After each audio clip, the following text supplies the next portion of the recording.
మాకు ఓట్లేసి గెలిపించండి, మీకు ఒక్క బాధ లేకుండా చేస్తాం, ఆడపిల్లల జోలికి వస్తే తాట తీస్తాం అంటే చెప్పిన ఉప ముఖ్యమంత్రి కాకముందు పవన్ కళ్యాణ్ గారు, ఇప్పుడు మీరు ఉప ముఖ్యమంత్రి అయ్యారు, మీ దగ్గర ఆయుధాలు లేవా? ఇప్పుడు ఏం కోసి పారేయలేరా? ఎందుకు అంటే రాజమండ్రిలో నాగాంజలి అనే అమ్మాయి చనిపోయింది.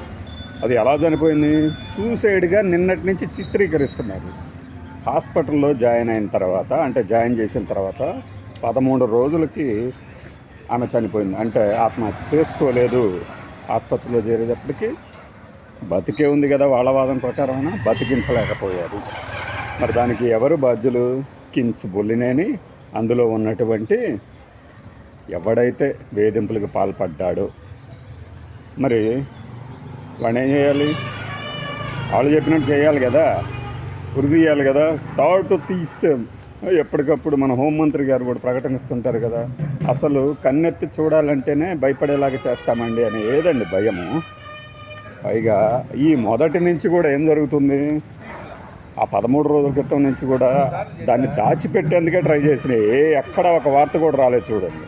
అది ఒకటి అలా ఉంటే, రామాయణంలో పిడకల వేటలాగా మీకు ఇంకో ఇన్సిడెంట్. అది చీడిపల్లి, అనకాపల్లి దగ్గర ఈ ఉపాధి హామీ కూలీ ఉన్నారు కదా, వాళ్ళే అనుకుంటా, వాళ్ళకి 9 నెలలుగా జీతాలు ఇవ్వడం లేదా. వాళ్ళు ఏం చేశారంటే నోట్లో గడ్డి పెట్టుకొని మేము గడ్డి తిని బతకాలా అని అడిగారు. మరి గడ్డి తిని బతకాలా చెప్పాలి కదా. మా ప్రభుత్వం వస్తే మేము అది చేస్తాం, ఇది చేస్తాం, కంది పొడిచేస్తాం అని చెప్పిన వాళ్ళందరూ ఎక్కడ దాక్కుంటారు ఇప్పుడు? మరి రావాలమ్మా, రావాలి, అందరూ రావాలి, బయటకు వచ్చేసి మాట్లాడాలి. దీన్ని రాజకీయం చేస్తున్నారు. ఎవరు రాజకీయం చేసింది? అధికారంలోకి వచ్చింది. చెప్పండి సమాధానం. Okay, bye.